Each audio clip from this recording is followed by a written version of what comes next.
Peter,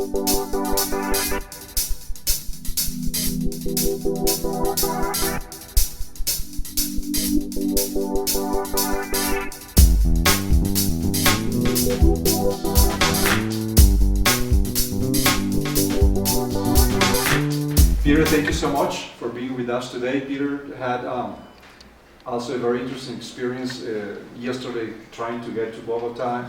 He missed 2 connections. He was flying all over the States yesterday, but he made it here at 4:30 a.m. So we really appreciate your willingness to be at this time of the day with us again. I would like everybody to please, if we can do it, it's a small group and we are all friends, to introduce yourselves. So basically what Peter wants to know is the industry perspectives that we have here from different areas, so we can, so he can point the content of the presentation and the dialogue specifically to the industries that you represent. So if that's okay, we can go ahead and get started. Ladies first, maybe.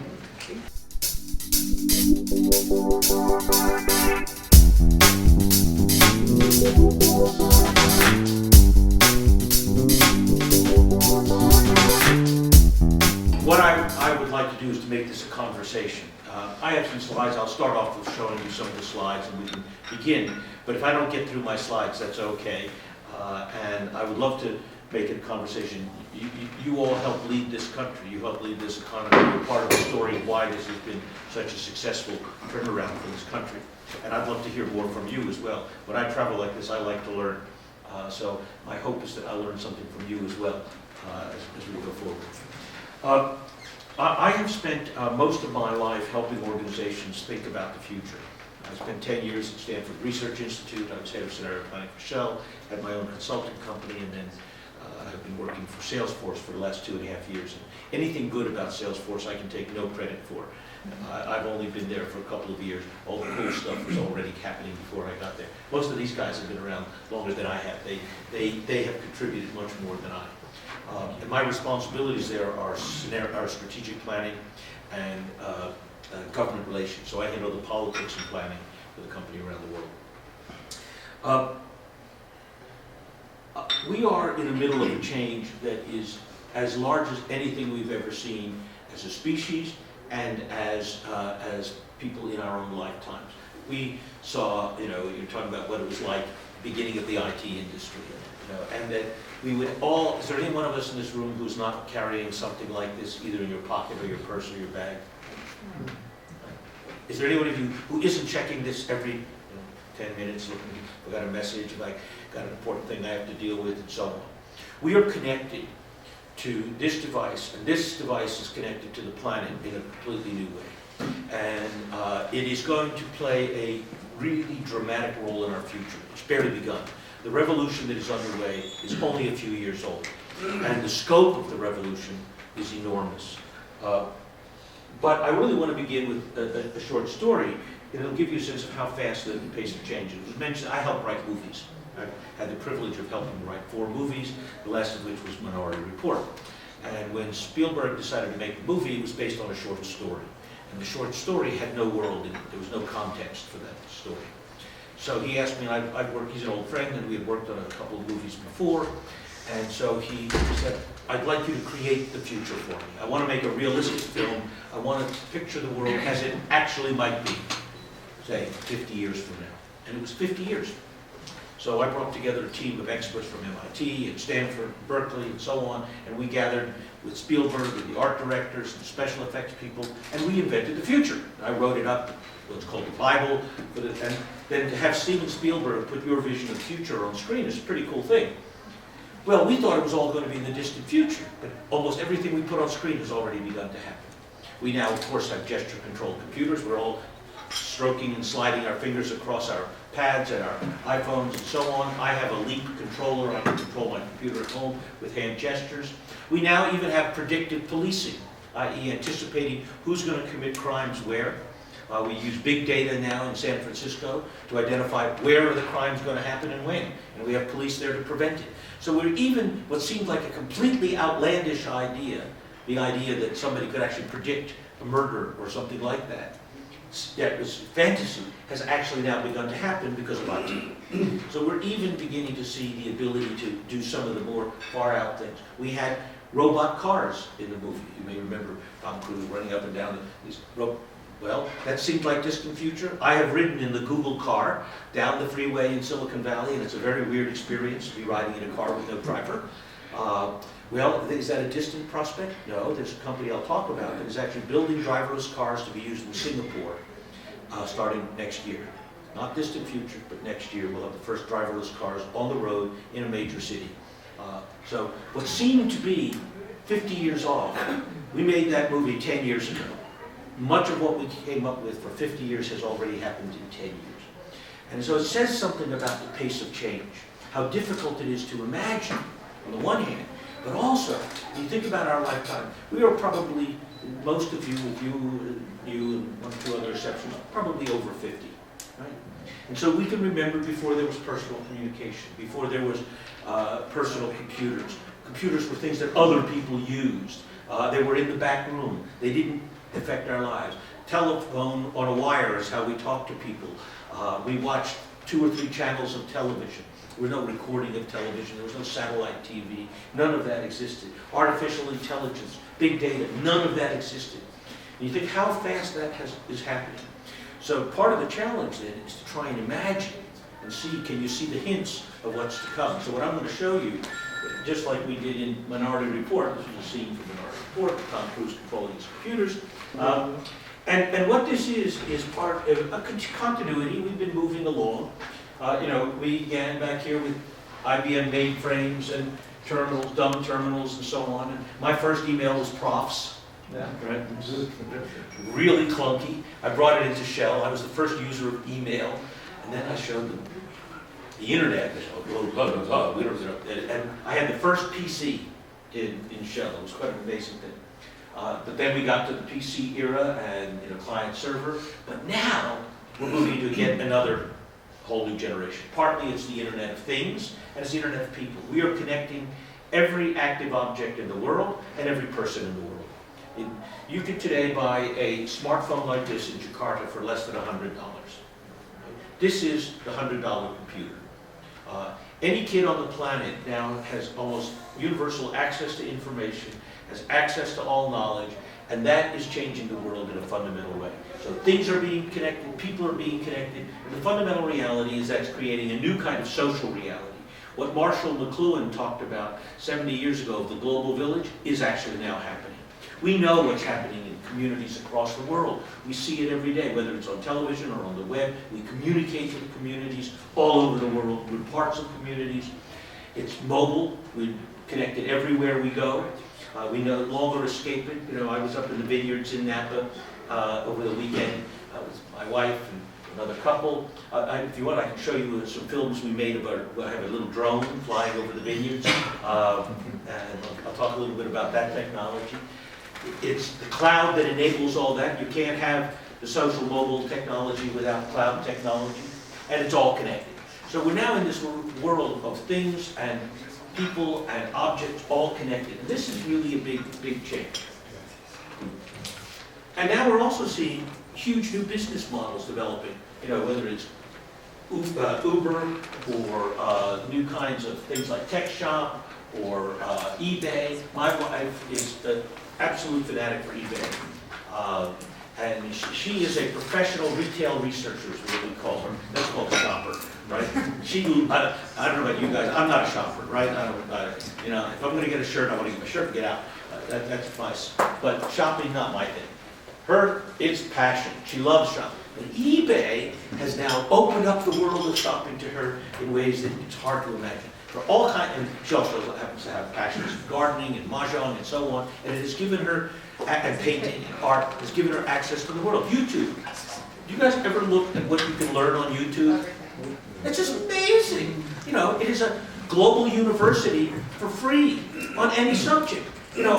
I had to fix a valve in my plumbing at home the other day. Something broke, and I didn't know what to do. I'm an engineer. I'm a rocket engineer. I'm an astronautical engineer. I know how to build spaceships. I didn't know how to fix plumbing at home. I went on YouTube and found out that particular joint, how to fix that particular joint. It's there on YouTube. It was amazing. It's all there. Everything you want to know is there all the time for anybody, anywhere. You know, so the knowledge of the world is accessible through this technology in a way that it was never plausible before.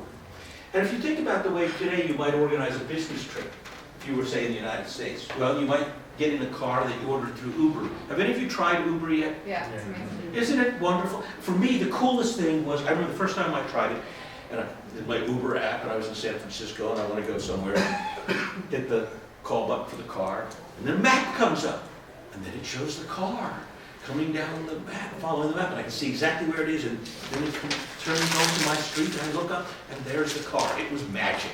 It was For magic. us, it's been also the cabs. All the cab system before, it was like you had to call a taxi company for them to send you a car. Yeah. And now it's a much safer option for us to use that, and we have 4 or 5 applications, and it started as one, also like from Rocket Internet, which was the startup for Uber. So it's changing it, how we live and our personal security, which is one of the things that here in Colombia we worry about the most. But we also have Airbnb, we have all these, we have a new service that helps you find conference rooms, gifts, Yelp for where to go eat, what's on at the museums and so on. All these things, and they're creating a kind of new experience for the customer. I suspect like you use Amazon, I use Amazon a lot, and I had the experience recently. It was quite wonderful. I was trying to send a present to a friend. I'm a tennis buff, he'd arranged tickets to go see the Wimbledon final for me. He happens to own Head Rackets and so on, so he was sponsoring Andy Murray, and I was going to be his guest.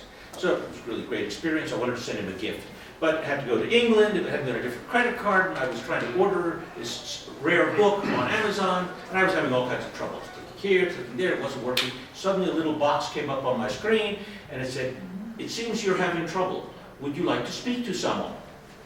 Click here. Click. 10 seconds later, my phone rang.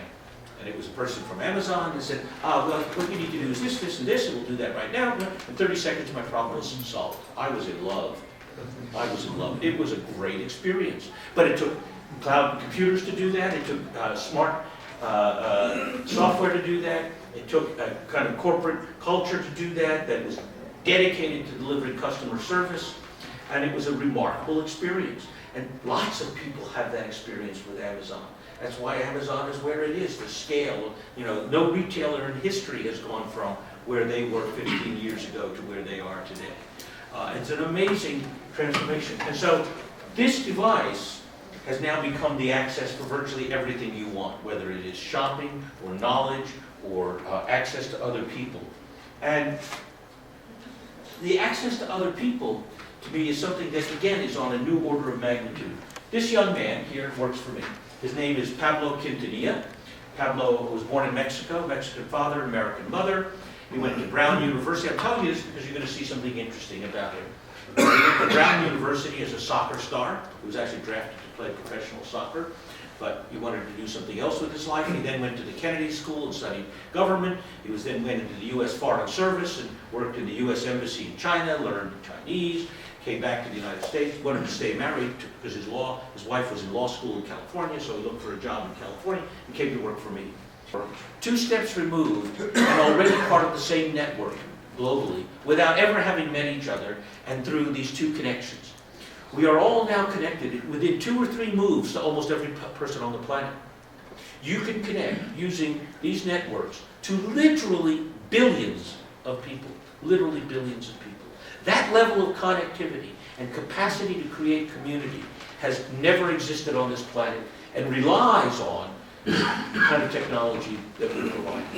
This is a transformation of kind of social order, of bottoms-up power. What we're seeing now is the ability of individuals to influence companies, countries, governments, social order, media of all sorts, because they can connect with each other and express their views rather profoundly. I talk a lot about my wife. She's one of my guides. 2 weeks ago, she had a bad experience with an American company, a blender that we use at home in the kitchen. She was making margaritas, didn't work, right? Couldn't crush the margarita ice, right? second-rate margaritas. So, right, she calls up the manufacturer and said, hey, listen, I figured out what's wrong. There's this particular nut in the mechanism that seems to have stripped. How do I get one to replace it? Well, we don't make that anymore. Well, where can I get one? You can't. So what do? You have to buy a new one. So no, there's got to be a way to fix this. There isn't. That's what she got. Well, you can imagine what happened next. First, the Twitter sphere, right? And she's all over Twitter. Then Facebook, and she's all over Facebook. Then she's sending emails to her friends. Well, within hours, there was an uprising on the web against this company because of the bad experience. And that's what can happen. Your reputation can be destroyed instantly.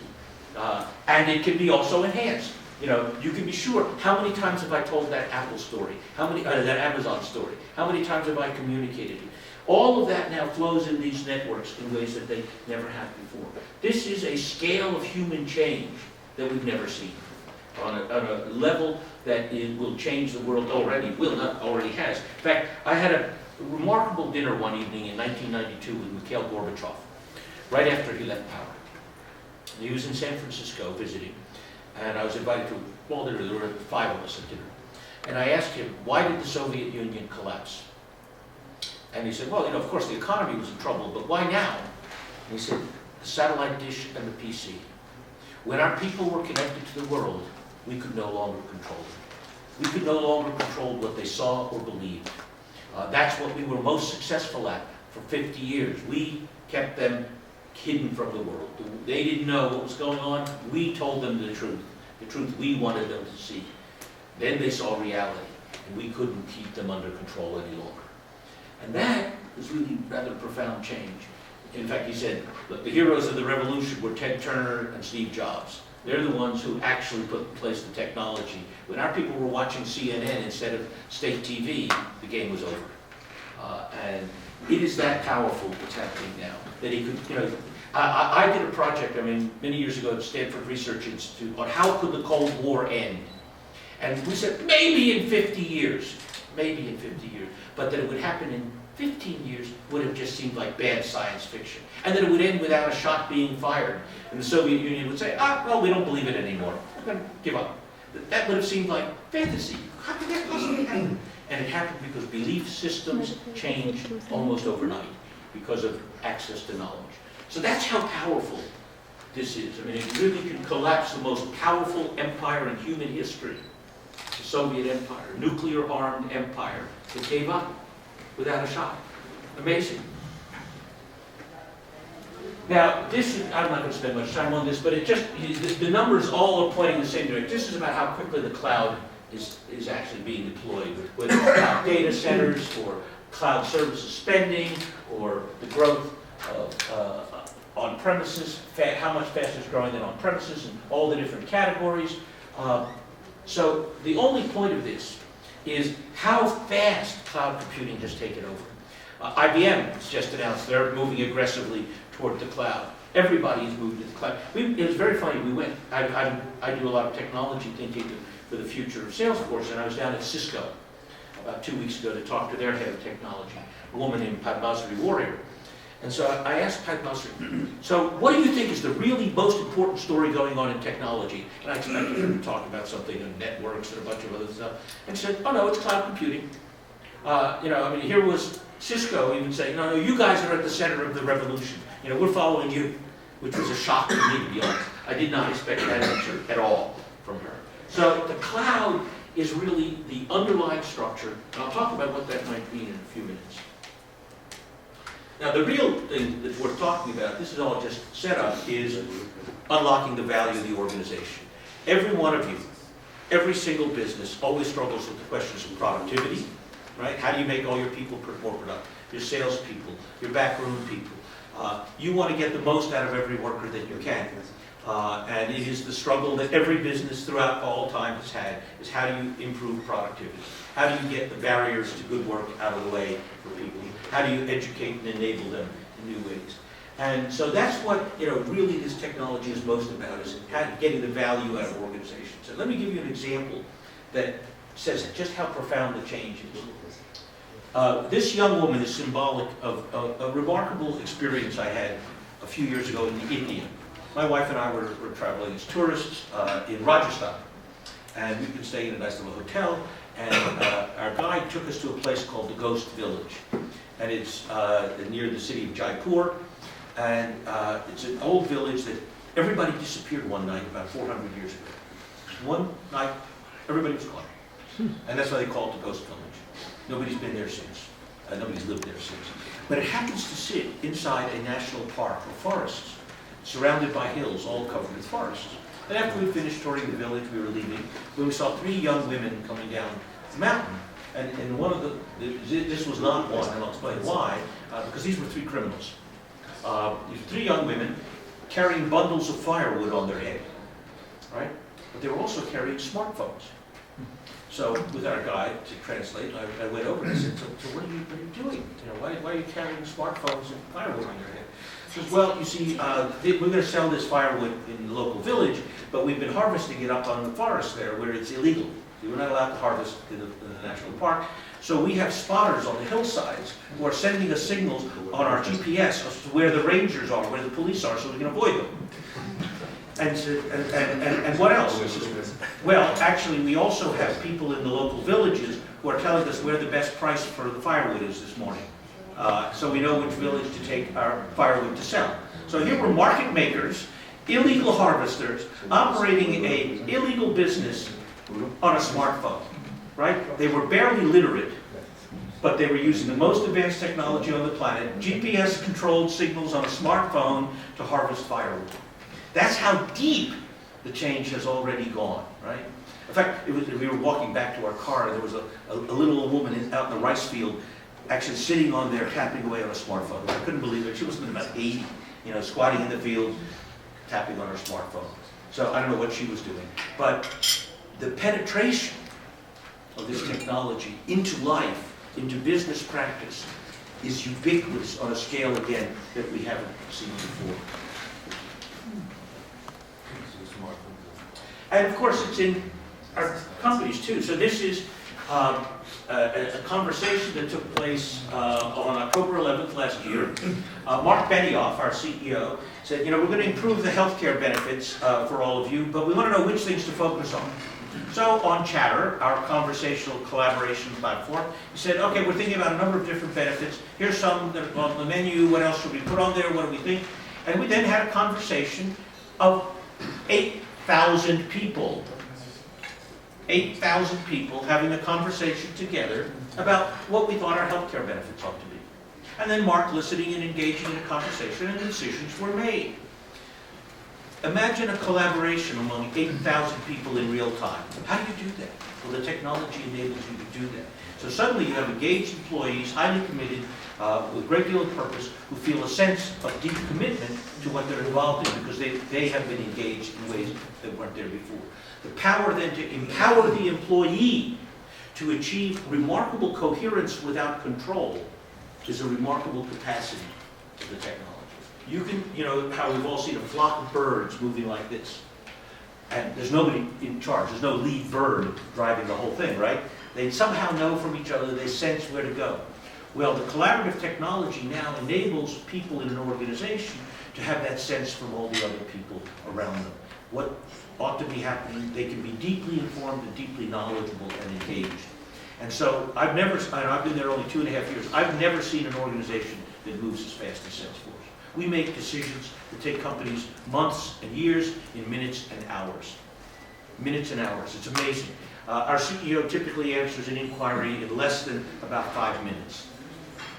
Less than 5 minutes. And it may be quick, yeah, let's do that, no, let's go, do this. It's literally, I've had Mark answer emails in less than 10 seconds. Okay? I mean, it just blows my mind when I see the kind of capacity to adapt and move quickly. So, unlocking the power of the people in your organization, connecting to communities around the world, and empowering that with intelligence is now the transformation that we are actively involved in. Let me pause for a minute. Is this making sense? Are you seeing some of the same things in your companies, in your markets, your organizations? What do you see?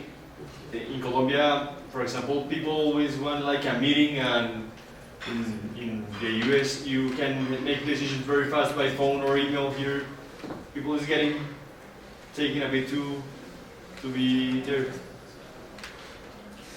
You know, many of the new startups are basically highly distributed, bottoms up, but we're also now doing cars. We're building cars that way. There are two startups, one called WikiSpeed and the other called Loco Motors, like in Local Motors, where you can design and build a car from the bottom up.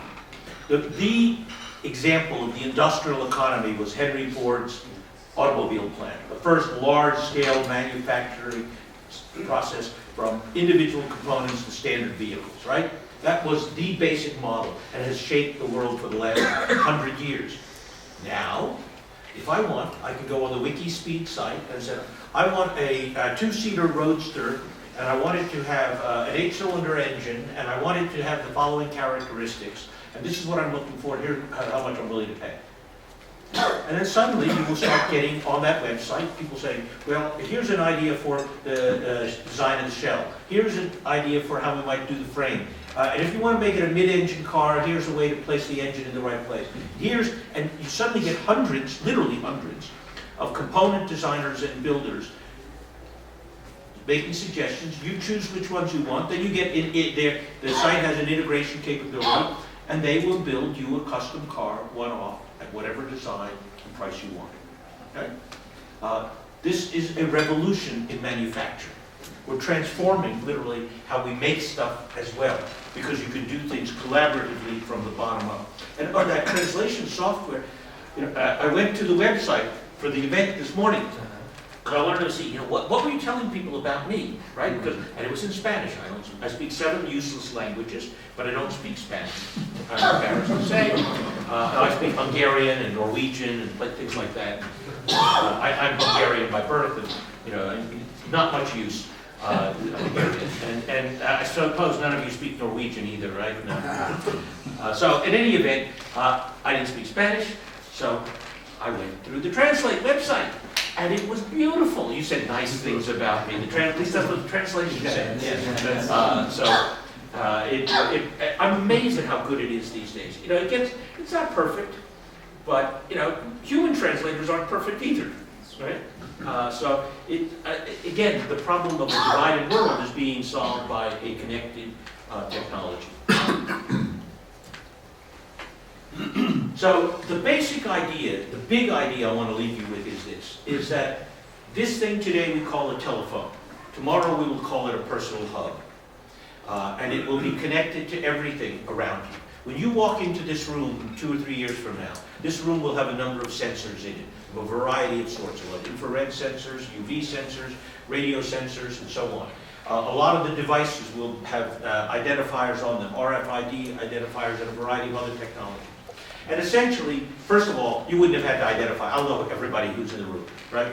I'll be able to click on here, your picture will come up, automatically it'll tell me everybody who's here. Give me your biographies and everything else behind that. Anywhere I go, it will know every device that's around, near and far, and behind it will be intelligence that will provide analytics that will enable the device to know my context. So, for example, I like to go to the theater. You go to the theater, you're supposed to turn off your cell phone, right? You don't want it ringing during the concert or the play. Well, you have to think about that, and you know, everybody's had the experience of some idiot in the middle of the symphony who forgot to turn off their cell phone, right? And they're right at the peak of the crescendo of Beethoven, right? Some idiot would. Well, in the future that won't happen because your phone will know that you are in a symphony hall and that the concert is on, and it's the appropriate thing to shut down. And you won't have to think about it. It will do it for you because it knows the context. And so what's happening is we're developing technology and intelligence and analytics behind it that will create the context for every interaction in real time. And so you'll be connected, for example, in your home. That is the Nest, which is a home thermostat that Google just bought. Why did they buy the home thermostat? Was it just to control the temperature in the house? Not at all. This device will be connected to many other devices in the home. And this is the access point for Google to control your house. Okay? That is what they're thinking. And who announced just this morning that they're going to do something similar? Apple. Apple is designing, and the next big product is not a television set, it's not a watch, it is the home control. It is basically linking all the technologies in your home together in an integrated network connected to the world. And you will have the Apple Home. Okay, so, what? iHome, you got it. I mean, I have an Apple TV, you know, a little box. It's basically, that is the core. They're going to turn the Apple TV, which costs less than $100, into a total home network. That's where it's going. And I worship at the Church of St. Steve, and so I'm one of the people who believes in Apple. There's only a small, we're part of a cult, the Apple cult. Everybody else worships at the Windows world and so on. But I'm an Apple believer. And so my house will be an iHome very soon, I'm sure. And Apple will know everything about me, what I watch, when I'm home, where, what's in my refrigerator, what temperature I like in the house, what other kind of appliances I have. That information itself will be worth as much as Apple. Everything that they know about me and what they can do with that information. And all the analytics applied to that. So that's not a distant prospect. That is just beginning to roll out as we speak right now. That is the really, really smart home. This is the Leap controller. This is the thing that Tom Cruise did. I have one of those to control my computer at home. And this is the Fitbit. So this is the athletic device. This thing has changed my life because my wife wears this, right? And so she has to do her 10,000 steps a day. That's the minimum standard. You got to do 10,000 steps a day, right? It gets to be 10 o'clock at night. We're going to bed. So I'm only up to 9,500. Sorry. She's walking around the bedroom like this. We're watching the news. She's getting her last 500 steps in before she goes to bed, right? Because she's monitoring. She competes with her friends because they're all on their iPhones. You know, they're measuring. Who's got, I hit 15,000 steps today. You only did 10. And so all her friends are all there connecting and so on and comparing and competing. And so there's a marketplace in health that's developed there on the Fitbit. So this is just stuff we already have. This is already in everything here you can buy today, except this is the Google Glass. And Google Glass is the first of a new generation of products. Have any of you tried the Google Glass? Well, the right metaphor is, you remember the Newton? Right, nobody does because it died. The Newton was the predecessor of the iPad. Apple introduced the Newton in about 1995. It didn't work very well. The screen wasn't very good enough. The character recognition wasn't very good. It just wasn't quite there yet. 10 years later, we had the iPad. And the iPad works brilliantly. A number of you are using them right now. Google Glass is like the Newton. It gives you a hint of what's to come. It's not there yet.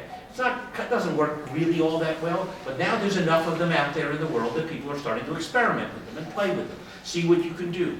And we'll get better devices, we'll get all kinds of other devices. In fact, I think that the most likely interface will not be visual, but sound, a voice.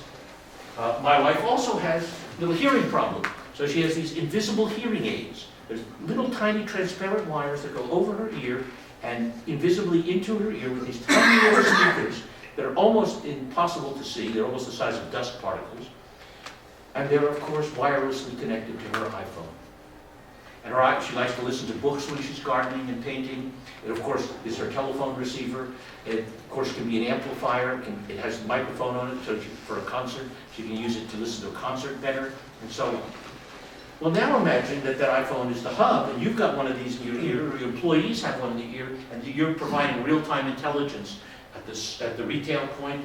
One of your sales people in one of your shops has all the information they need to deal with that customer because someone is speaking in their ear telling them, oh, this is John Phillips here, and he's just arrived. The last time he was in your store, he bought a pair of jeans, and oh, by the way, his wife is down the street shopping. Maybe you want to tell him, so she can come in and help him pick out his jeans because he never picks them out by himself, and so on and so on and so on. All that intelligence being fed real time by voice. And the voice technology is getting better and better. I assume some of you have tried Siri, which isn't very good. And the reason is Apple made a mistake with Siri. Siri, SRI, was invented by SRI, Stanford Research Institute, where I used to work. So I went to visit the president of SRI, Kurt Carlson, a few weeks ago, and he explained the mistake that Apple made. Siri was designed for specialized languages, say finance, was actually designed originally for the military. In fact, for fighter pilots. Now imagine a fighter pilot wants to have his eyes and hands free, right? He doesn't have to look at his instruments and do other things. He has to fly the plane and spot the enemy. Well, Siri now talks in his ears and says, okay, you've got another plane coming in on your right. What weapon would you like to use? Fire a Sidewinder, boom. And he can talk to his airplane. And the airplane talks to him. Well, that's what's coming, is specialized languages for finance, for medicine, for sales, for management, and so on. It works very well for languages where you have a limited vocabulary, where you can define and specify the vocabulary. So we're going to apply this in business all over the place. We're going to use the specialized languages that are implicit in Siri to create voice recognition and voice communication as the next big user interface. So a few years from now, this device will really be talking to you, and you will be talking to it, not just another person. We're not that far away from the movie Her. Well, it wasn't. How many of you have seen the film Her? I highly recommend it. It is not what the critics said. The critics, this is a movie about a guy in theory who falls in love with his operating system.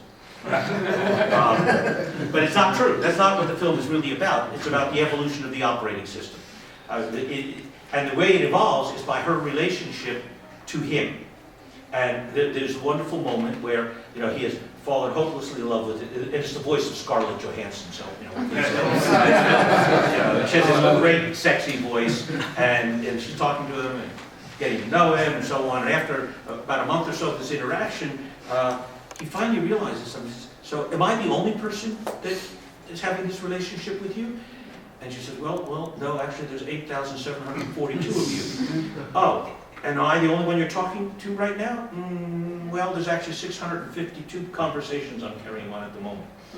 And then he realizes what's going on, of course, that she is the real story, not him. And she's evolving, connected to all the other operating systems. And eventually she says, oh, we're bored with all you humans, we're leaving. And it's really about what is called the singularity in modern futures literature, and it's about the evolution of the machine itself. It's a film really worth seeing if you're at all interested in IT in the future. The premise sounds silly to begin with, but it's not. It's not. And ignore the sex parts at the beginning, that is silly. But having said that, it's a really, really interesting film. But the important point of all of this is that this is the hub of the future. This is going to be the center of an enormous amount of business activity. And you think about what this will have by way of power. I worked on the Apollo capsule. I was one of the engineers who helped design and build the Apollo capsule. After the fire that killed the 3 astronauts, I was part of the team that rebuilt the capsule and redesigned it to prevent future fires. This device has 5 orders of magnitude more computing power than we had on the capsule to go to the moon. We went to the moon with slide rules. That's what it was like. It was unbelievable. I had the first Wang calculator in NASA in those days. Did we really go to the moon? We did go to the moon, yes, it actually did happen. A third of Americans don't believe we went to the moon. We did go.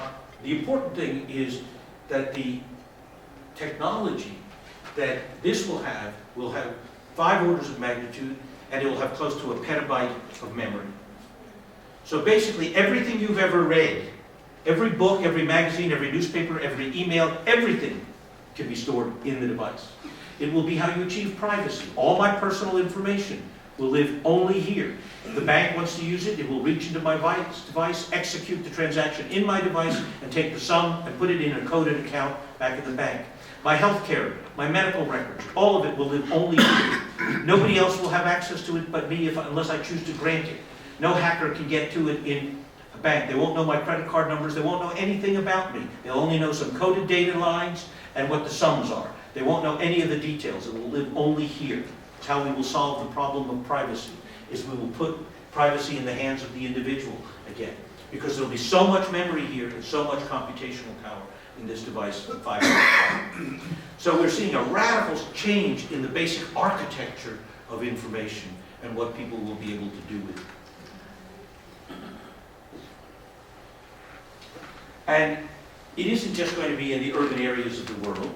We're going to have about 5 billion smartphones in 3 years, but we'll have 50 billion connected devices. And how will that happen everywhere? Well, several things. One, we're getting mesh networks so that Within a few years, my phone connects to your phone, connects to your phone, connects to your phone, and creates an instant network. We already have limited capability to do that, but now we can do that globally. And we're creating new kinds of platforms. This airplane actually exists. It is at Moffett Field in California. It is covered with solar cells. These wings all are solar cells. This thing can stay in the air for about a month right now, and it can have a transmitter on board to provide internet access to anybody within about a 50-mile radius. Flies up at about 100,000 feet and provides instant access to about a 100-mile radius zone from an aircraft flying up above. This airplane is owned by Google. Okay? Amazon is working on, not Amazon, pardon me, Facebook is working on one with balloons. But what it means is you have an ambition as a country to provide internet access to everybody in the country, the remotest village, the smallest town. This is how it will be done. You will not have to wire the world. I'm the last guy who put Ethernet into his house before Wi-Fi came along. We're not going to have to wire the world because we're going to have technology like this that will provide wireless access to everyone. The final version of this, by the way, will stay aloft for about a year at a time. There's nobody on board. It's robot. It's a drone. There's no person flying that. It just goes up, takes off, and flies around in a circle for months at a time, just circling overhead, providing communication access. So this is not, and it's above the clouds, it's above the airplanes. This is really the ultimate cloud, right? It's at about 100,000 feet, call that about 25 kilometers? 30 kilometers. 30 kilometers, right? Up. Just at the edge of space. Just where wings still continue to work. Above that, you won't be able to use wings much. I've already talked about the user interfaces. I'm going to skip that. But what's happening is we're moving from personal computing to intimate computing. That is, that the amount of data that people are going to have, and that will be analyzed in real time and provided to you about yourself and your context, is going to create a remarkably intimate environment. We will all have personal networks that will be technical in character, human in character, and everywhere we go, we will take our networks with us. And we will be connected all the time, everywhere. And what we will have is personal assistants. These will become the electronic version of personal assistants. All of you are senior executives. You have probably several people working for you whose job it is to make you look good. Right? I have 3 such people. The one I showed you earlier, Pablo, I got a great guy, came out of finance, I got a great executive assistant, we formed a wonderful little team. Their full-time job is making me look good. Right? I perform incredibly well because of all the work that they do. Right? But I'm a senior vice president in a fairly large company. Below my level, nobody has any assistants, right? And nobody's got staff like that. Now everyone will. Everyone will. Because we're now, with that intelligence, with that data, we're going to be able to create what amounts to a personal assistant for every single person on the planet, who will help them carry out their daily activities, whether they're a student, a worker, a priest, a soldier, it doesn't matter. They will all have personal assistants. The power that that gives them. And then the gap between them and the top will disappear, essentially. Think about that moment. It was so stunning. I assume you all saw the picture from the White House on the evening that the Special Forces killed Osama bin Laden. Right? And it was a remarkable moment. You're a soldier. So think about this moment, right? There is the guy walking up the steps in Abbottabad, carrying the gun, he's about to blow away bin Laden. And who's looking over his shoulder on his helmet camera? But the President of the United States, the Commander-in-Chief, is sitting there right on your shoulder as you're going into combat, and he's looking at what the shooter is seeing, and he's seeing it himself. The gap between the top and the bottom has vanished, right? Between the commander and the field is gone. That sense of immediacy is quite remarkable that happens in that. And that's what I mean by the kind of intimate computing, that essentially those gaps of distance and role begin to disappear. We all will be empowered. We will all be connected in that way, in ways that people haven't even begun to imagine yet. So This is, in fact, an incredibly dramatic moment of connectivity, of power, of enablement that is changing the basic rules of power itself. Let me pause again. Does that make sense to you guys? I mean, can you imagine a world where, I mean, you as a soldier, can you imagine that? Absolutely. You see it already happening in the... Absolutely, yeah. I mean, we have experience with that. Yes. How about in the rest of your businesses? Do you see this kind of thing going on, that as your employees are more enabled with knowledge, with connectivity, connected to you in ways that you haven't been before as leaders? Well, we do a lot of social media monitoring, and through that we are able to detect in real time, what's going on with a particular brand. Ah, So yes. if someone is blaming a brand or saying something about a brand which is good, we either take that to the sales department or to the service quality control department, or to the reputation management department, so we do that in real time actually today. And that sense of real time is what really is changing. That the distances are going, the time lags are going, the data gathering is so global, and the capacity to analyze it is so profound. In fact, we actually have whole new methods, algorithmic analysis, right? You don't even have to figure out in advance what you want to do. The algorithms deduce the conclusions from the bottom up. So the mathematics of this is really quite remarkable in terms of how we actually deduce patterns out of this incredible volume of data that we're now gathering. In fact, they're so smart that nobody really even understands the mathematics any longer. It's self-generating from the bottom up. I mean, the robots actually are getting really, really, really smart in that respect.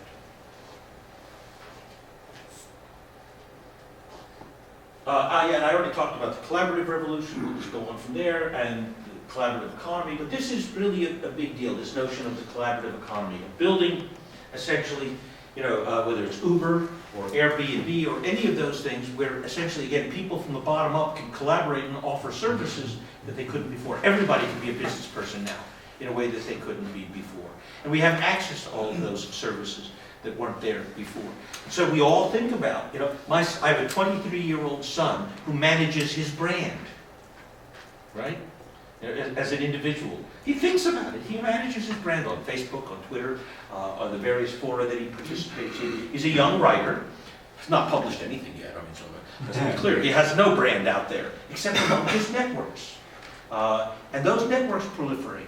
And if you were to draw his network, it would be huge, because of the connections of the connections of the connections. And he's managing his brand actively in that network and thinking about how, when his first book appears or his first video appears, how it will be seen. He wants people to be hungry for it and so on. So he already thinks, as an individual producer, what it will be like to actually manage a brand as an individual. And of course, where do you get the proof? Now the proof is no longer actually by looking something up and so on. It is the social community that tells you, what restaurant is any good, what product is any good, what experience, what hotel is worth going to in a city you haven't been to, and so on. That those sets of tools that actually provide the proof now, that you can, it used to be, you might be able to ask a friend or two, what you think of that hotel or that car. Now you can get hundreds of people telling you what they thought about that car, what they thought about that hotel, what the experience they had at the restaurant, and so on. And of course, this is all connected to sensors everywhere. We're now getting sensors embedded in almost everything, whether it's our running shoes that tell us how well we're doing running, whether it's ones in bridges to tell how the bridges are wearing out, parking spaces, and so on. So now, essentially, it's not only people that are connected, but it's everything is connected by sensors, and we're able to monitor the world in ways we couldn't before. We're doing a big project with Unilever right now, where they want to essentially, in the interest of sustainability, connect with all their customers, which are over 1 billion people, and all their suppliers, which are over 100 million, and understand the sustainable dimensions of their whole product system, from the farm to the final consumer at the end. And Unilever is the single biggest brand holder in the world. But what they also want to do now is to create a sensor network around the world of ubiquitous self-organizing sensors. And last week, I found a company that just came out of Carnegie Mellon that makes a great variety of sensors that can be tuned for air quality, sound, whatever you want. They're about this big, and they self-connect in any network you create, put them close enough together. And how much do they cost? Each one of these? 25 cents. 25 cents. Another company just came out with sensors that are even smaller. They're about, small enough. Yeah. They're, see this thing on the top of my pen? Think about something about a quarter that size. It is a microchip that you swallow, or you inject into the bloodstream to do tests inside the body. That's not distant future, that's today. That exists right now. Right now. In fact, before too long, you will actually have a bunch of these put in you. But if you have a hearing problem, it will be your hearing aid. Or, I already have artificial lenses. I had cataracts, so I already had both my lenses replaced. I have the vision of a 5-year-old. I used to wear glasses and contact lenses since I was 7 years old. I now have nearly perfect vision because I have synthetic eyes. So we'll be able to do that. We're now also able to begin to hook the neural system into those sensors. There's a professor at MIT by the name of Hugh Herr, and Hugh is a biophysicist who, when he was a teenager, had a rock climbing accident and lost the lower half of both of his legs. So he basically was walking on prosthetics. He has now built a whole generation of prosthetics that are directly controlled to his nervous system. So he can think and control his legs and feet. Now, he doesn't have just one pair. Oh no, he has his legs for dancing. He has his legs for running. He has his legs for going out. He has his Star Wars legs that are chromed and totally cool. He has ones that can rotate and go backwards. He has all kinds of legs for different purposes. And he makes the most fundamental point. He says, look, the upper half of my body is deteriorating the same rate as the rest of you, but the lower half of my body is improving on a 3-month innovation cycle. Wow. Okay? He's the first real cyborg. He's the first real cyborg, right? Now, why is this happening? Well, frankly, it's war injuries. The United States is investing an enormous amount of money in prosthetics because we have an enormous number of soldiers who've come home from Afghanistan and Iraq with lost limbs. In old days, they would have died in the field. We now get them out of the field and keep them alive, and they, frankly, survive, but they survive without an arm or a leg or without both, and so on. We're going to be able to give them robot arms and robot legs that they can think and control. We already have one pair of hands that can do that. We have legs that can do that. So there will come a time when, you want a little neural boost. When it's getting a little flaggy, you will have a chip implanted that'll make you smarter, faster, more knowledgeable. It'll improve your vision. We're going to start enhancing human beings using this technology. We're going to be smarter, faster, better. And the impact, and of course all of that will be connected. So think about this. I've got a chip in my brain that can communicate with other computers. I can control the cursor on this screen, okay? So I can send a message from my brain. My brain can then communicate with you. Can send this device to your brain. I can send you network-enabled telepathy, NET, right? I will be able to think, control my car, control my legs, and communicate with you. That's not 25 years off, that's 10 years off. Not quite yet in our product plan, but you can already see the first vestiges of the first signals of what is to come in that respect. We're now empowering every device. This is a GE jet engine that communicates with GE, with the airline, with maintenance, and so on. And so all of that then runs on Salesforce. I mentioned earlier the notion of context. I won't spend more time on that, but everything will know context. But predictive analytics is one of the really big things. Because of the amount of data and our ability to process, more and more things will have essentially predictive analytics in it. We'll know more and more of what people intend to do, what things intend to do, and so on. So all of this stuff will essentially be used. We'll be able to predict who's going to be a successful employee, for example. What's the right price model? Be able to manage medical diagnostics in new ways, and so on. Manage logistics and manufacturing. To avoid any bottlenecks, etc. All of these will be enriched by enormous intelligence at the point of application. But one of the interesting ones, and this is for your business here, is 3D manufacturing, or 3D printing. I assume you all are a little familiar with the idea of additive manufacturing. Well, it's still pretty crude. I have a 3D printer at home, and I make kind of funky plastic stuff. It's not very cool. But the really good ones, I was just at NASA last week, or 2 weeks ago, NASA Ames, and they have a 3D manufacturing facility where they're making satellites, right? From the bottom up, what are called microsats, like this, on a 3D printer. Where they're making components for space telescopes on a 3D printer. But the really big one, I have a colleague by the name of Ping Fu. And Ping was a Chinese emigre. She was born in a prison camp in China during the Cultural Revolution. She escaped, came to the United States, went to MIT, got a degree in mechanical engineering, and started a company called Geometric. And it is basically the best 3D printer on the planet. It's not cheap. It costs tens of thousands of dollars, so on. She sold the company for $80 million a couple of years ago, so she's a very successful emigre. And what is her first product? She came to dinner at our home a few weeks ago with some other friends, and what was she wearing but shoes that she had printed that morning? Okay? Shoes she had printed that morning that were a perfect fit, that were completely unique to her.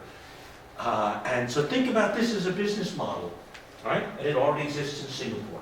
So you basically scan your foot, send it off, look at the catalog of designs and colors and anything you want, sketch it out if you like, send it to them, and in an hour they will have printed your shoes. Now, I don't know about you men, I don't mean to say anything sexist to the ladies here, but I have about 4 or 5 pairs of shoes. I got running shoes, I got, maybe dress shoes, casual shoes, that's about it, right? Tennis shoes. My wife has the Imelda Marcos Memorial Wall of shoes. There's got to be at least 100, 150 pairs of shoes on the wall. How many shoe stores do you see at every shopping mall all over the planet? It seems that women want to buy shoes everywhere. Think about the ability to make your own shoes that fit you perfectly, that are completely your own, that you will not see on any other woman except you. Think about the market for that worldwide. So there's the retail opportunity of the future. Perfect manufacturing. It can be anything you want. Almost any product you can imagine, you can do this way. Everything will be unique, manufactured to order, whether it's your car or your shoes or your necktie. Today I need a necktie because I got a different suit. No, I don't want to go to the store anymore. I'll have it make me a necktie overnight. So we are headed toward that day when you want to buy your next iPhone. You won't go to the Apple store. You'll just download the iPhone software, and overnight one will appear in your basement. Right? Where, we remember when we all had home printers, right? We don't do that much anymore, right? We don't do much printing at home anymore. First, you used to have to go to the copy shop to get anything printed. Then you had your home printer for a while, but now we've gone beyond print. Nobody does much by way of print. But now what we'll do, we'll be printing things at home that we want. Or in the local version of the copy shop that will be custom one-off. So this is the next revolution in manufacturing, if you think about it. The custom manufacturing, 3D printing, one-off. The U.S. military has a container that they have in several places in Afghanistan, Iraq, and several other places around the world for making spare parts. Right? One of the problems you have for helicopters and airplanes, you go through a lot of spare parts, tanks. You can either have a complete inventory of every part you need for a helicopter or an F-15 or whatever it is where you are, or you can make them when you need them. And that's what they built. It's basically a custom manufacturing facility that when I need a turbine blade for this F-14, it makes that turbine blade for me on the spot, right? The military has a need. That's a pretty expensive box that they use for this. But, the microchip that is in here once existed only for ICBMs, right? And cost $1 million. The microchip here is almost for free. So that's where, we are with that manufacturing. So we're seeing a wholesale revolution in the technology of manufacturing as well, right from the bottom up. The ability to create complex products like cars, or simple products like shoes, one-off, in a way that we've never been able to do before, between the social, mobile, connected revolution. Think of about done. We'll talk about one more here, because it's actually quite relevant, which is the fog. This is from Cisco. And one of the things that they realized, of course, they make a lot of the routers that keep the internet going, all that sort of stuff. is, we rightly call the cloud. The cloud is up there in the sky, all the information is up there, accessible anywhere. But when the cloud comes down close to the ground, we call it fog. Okay? So we're going to have custom clouds that are close to the ground, as it were, close to the application. A great example is oil production. So you think about modern oil production platform. In the old days, when I was in the oil business, if you got some seismic data, you got a computer tape at the wellhead, you put it on a helicopter, you flew it on shore to your data processing center where you ran it through a supercomputer, and then you got the results, you flew it back out by helicopter to the rig, and then they used that data to guide the drilling process. Today, that changes fundamentally. Now it's real time, and the analytics allow you to have a cloud close to the application where you can handle huge volumes of data and be able to deal with multiple sites simultaneously. So most of the major oil companies have mini clouds for the North Sea, for the Gulf, such for big zones of production, where they're able to close the time gaps and latencies and so on, and have customized designs and building that in fact are provided by people like IBM, for example, to provide the kind of data support that took days and weeks now in real time using the fog, as it were, the cloud that has come to the ground. Well, we don't want to get into chips, how we'll solve the spectrum through optimization. We don't want to get into that. Web communication. But yeah, this is we have a new generation of chips called in-memory chips. Basically, today, if a chip wants to do processing, it has power on board, a little bit of local memory, and then it reaches out to a big hard drive somewhere, gets the data, gets what it needs, sends it back to the chip, processes it, sends it back up. Now we're actually bundling enormous amount of memory in the chip itself.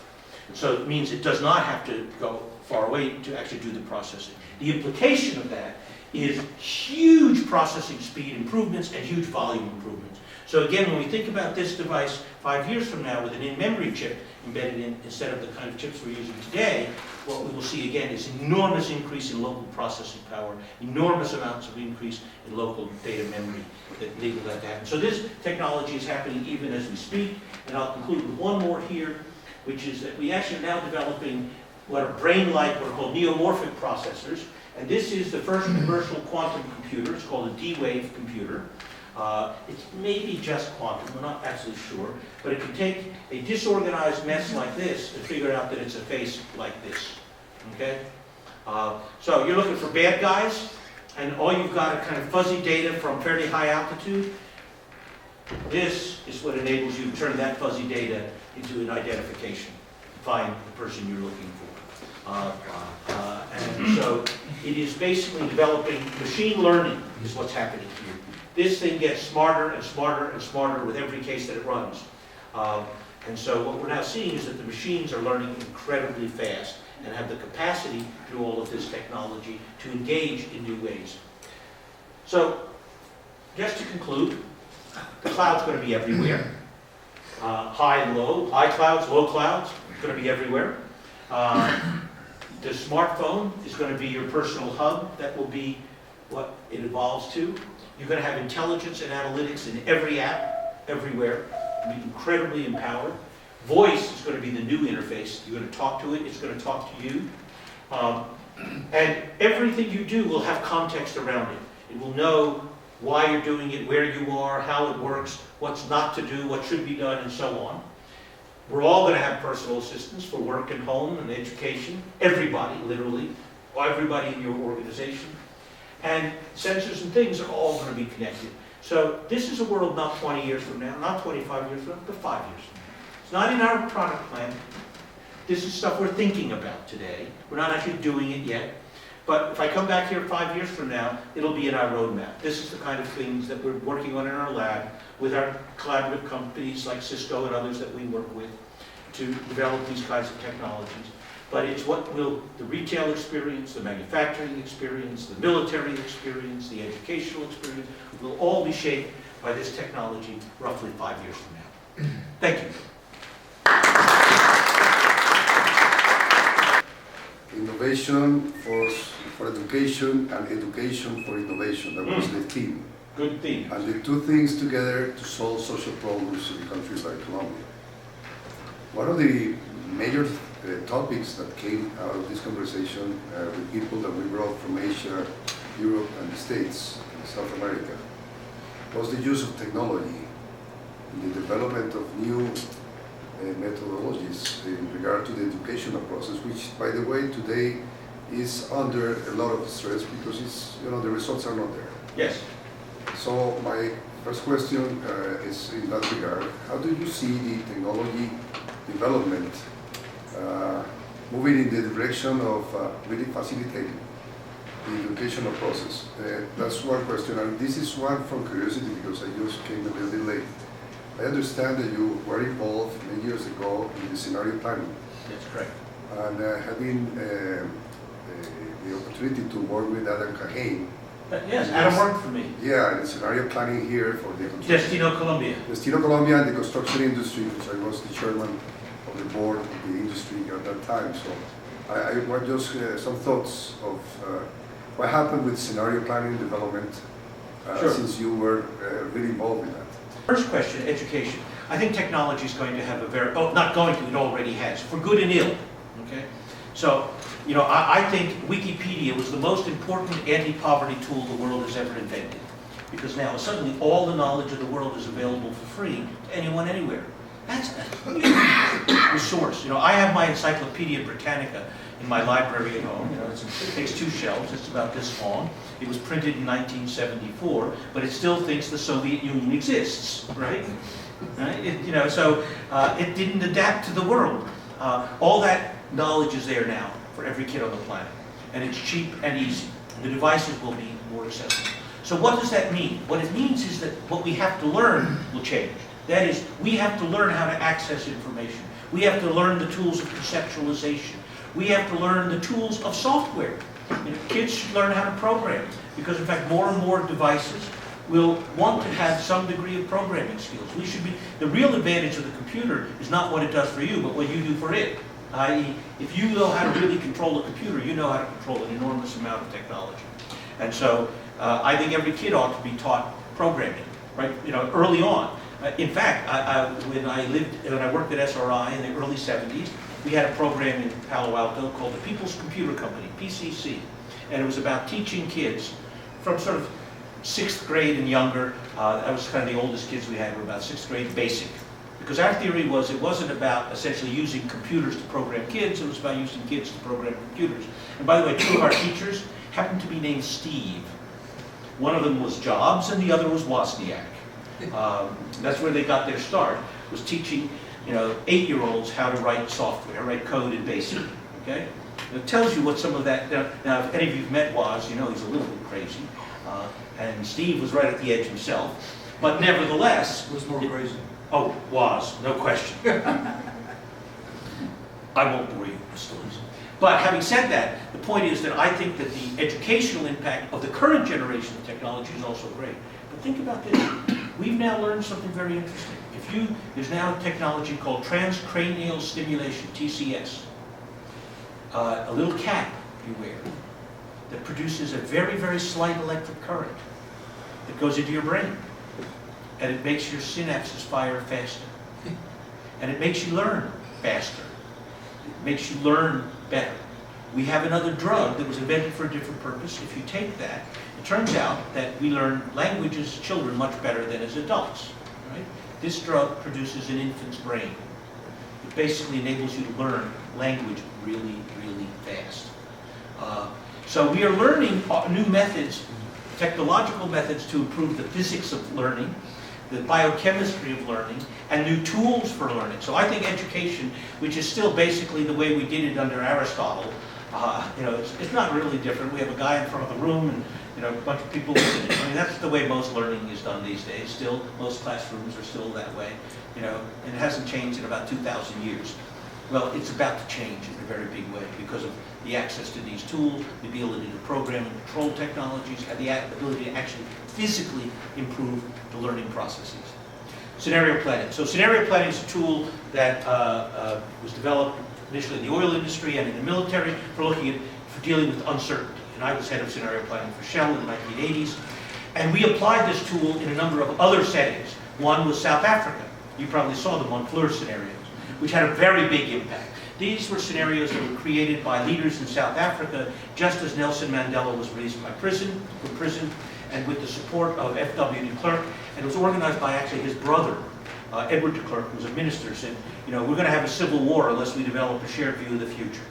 And so, in fact, we led this process, and Adam, whom you know, led the process, and we created a set of scenarios on the future of South Africa that were part of the reason why they actually were able to avoid a civil war. Now, to be candid, it required a great leader like Nelson Mandela, and that was the difference. The FARC didn't have a Nelson Mandela.